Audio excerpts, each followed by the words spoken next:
Hi అండి. నమస్తే. ఎలా ఉన్నారు అందరూ? అందరూ బాగుండాలని, ఆరోగ్యంగా ఉండాలని మనస్ఫూర్తిగా కోరుకుంటూ ఈరోజు వీడియో అయితే స్టార్ట్ చేస్తున్నాను. అలానే ఫస్ట్ టైం మన ఛానల్ చూస్తున్నట్లయితే మీకు కొంచెమన్నా హెల్ప్ అవుతుందనుకుంటే సబ్స్క్రైబ్ చేయండి, లైక్ చేయండి, మీ ఫ్రెండ్స్‌కి షేర్ చేయండి. ఈరోజు వీడియో అయితే నేను మంతెన సత్యనారాయణ గారి డైట్ అయితే ఫాలో అవుతున్నాను. ముందు ఫస్ట్ నుంచి చూసే వాళ్ళకైతే తెలుస్తుంది. కొత్తగా వచ్చిన వాళ్ళైతే ఒకసారి ఛానల్లోకి వెళ్ళి చూసేసేయండి. అలానే మార్నింగ్ నేను టీ కాఫీ బదులుగా ఏదో ఒక జ్యూస్ అయితే తీసుకుంటాను. అది ఫ్రూట్ జ్యూస్ కానీ వెజిటబుల్ జ్యూస్ కానీ ఏదైనా ఒక జ్యూస్ తీసుకుంటాను. ఇవాళ అయితే క్యారెట్ జ్యూస్ చేసుకుంటున్నాను. ఇలా క్యారెట్స్ అన్నీ కడిగేసి పీల్ తీసుకొని ఇలా చిన్న చిన్న ముక్కలు తీసుకొని దీంట్లో కొంచెం ఒక చిన్న అల్లం ముక్క వేసుకుంటున్నాను. ఇప్పుడైతే మిక్సీ పట్టేసుకొని చూడండి, ఇలా మిక్సీ పట్టిన తర్వాత ఒక గ్లాస్ వాటర్ అయితే వేసుకొని మళ్ళీ మిక్సీ పట్టుకుంటున్నాను. ఇలా మెత్తగా మిక్సీ పట్టేసుకొని ఇప్పుడైతే ఫిల్టర్ చేసుకోవచ్చు. నార్మల్ ఫిల్టర్ చేసుకుంటే అందరికీ నచ్చదు, ఎందుకంటే నాకు కూడా నచ్చదు నార్మల్ ఫిల్టర్ చేసుకుంటే. ఇలా కాటన్ క్లాత్లో వేసి ఇలా కొంచెం వాటర్ వేసుకొని ఫిల్టర్ చేసుకుంటున్నాను. ఇలా గట్టిగా పిండామంటే అస్సలు పల్ప్ అనేది లేకుండా ఇష్టం లేని వాళ్ళు కూడా తాగేస్తారు ఇలా చేసి ఇచ్చామంటే. ఇప్పుడు దీనిలో ఒక స్పూన్ హనీ వేసుకొని మిక్స్ చేసుకున్నాను.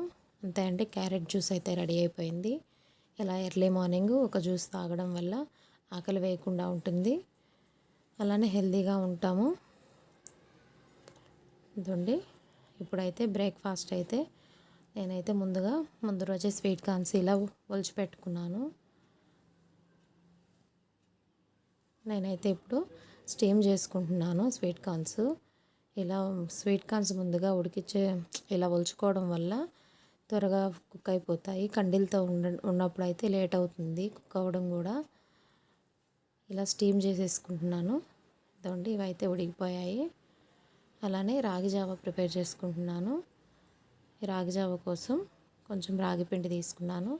కొంచెం స్టవ్ మీద ఒక గిన్నెలో వాటర్ వేసుకొని ముందుగా మనం తీసుకున్న రాగి పిండిలో వాటర్ వేసుకొని కలుపుకొని దానిలో వేసేసుకుంటే ఇలా రాగి జావ అయితే రెడీ అయిపోతుంది. ఈ రాగి జావ తాగడం వల్ల మన బోన్స్ అయితే గట్టిగా ఉంటాయి. అలానే డయాబెటీస్ ఉన్న వాళ్ళకి కూడా ఇదైతే చాలా మంచిది. ఎర్లీ మార్నింగ్ ఇలా తీసుకుంటే ఈ రాగి జావ కొంచెం చల్లారాక దాంట్లో కొంచెం సాల్ట్, కొంచెం పెరుగు వేసుకుంటున్నాను. ఇలా వేసేసి బాగా మిక్స్ చేసుకొని కొంచెం కావాలంటే వాటర్ యాడ్ చేసుకోవచ్చు. ఇప్పుడైతే బ్రేక్ఫాస్ట్ ప్లేట్ అయితే చూసేద్దాము. ఇప్పుడైతే ముందుగా ప్రిపేర్ చేసుకున్న రాగి జావ,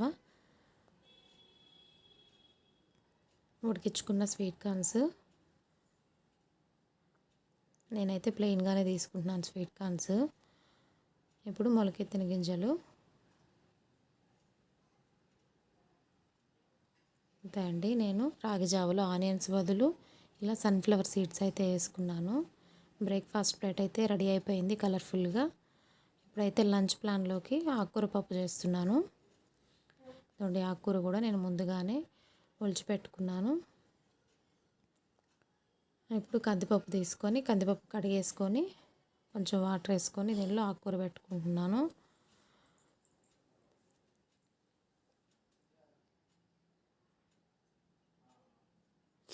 ఆకుకూరలో పచ్చిమిర్చి, టమాటాలు, నేను చింతపండు వేసుకోలేదు, మామిడికాయ వేసుకున్నాను.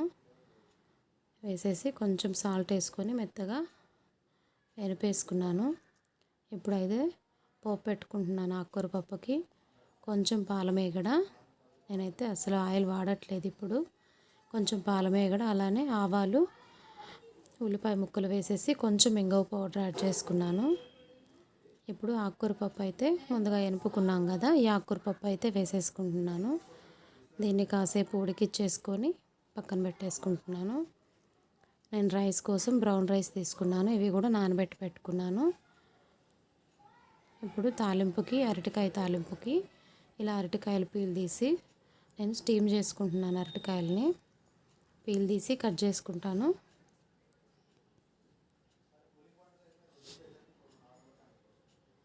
ఇలా సన్న సన్న పీసెస్గా కట్ చేసుకొని స్టీమ్ చేసేసుకున్నామంటే, నేను ఆయిల్ వాడట్లేదని చెప్పాను కదా, అందుకని ఇలా స్టీమ్ చేసుకోవడం వల్ల త్వరగా ఉడికిపోతాయి.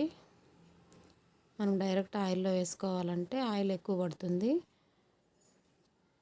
అందుకని నేను స్టీమ్ చేసుకొని పాలమీగడతోనే ఫ్రై చేసేసుకుంటున్నాను. ఇప్పుడు బాండలు పెట్టుకొని కొంచెం పాలమీగడ, వెల్లుల్లి, కొంచెం జీలకర్ర, పచ్చిశనగపప్పు వేసేసుకొని ఫ్రై చేసుకుంటున్నాను.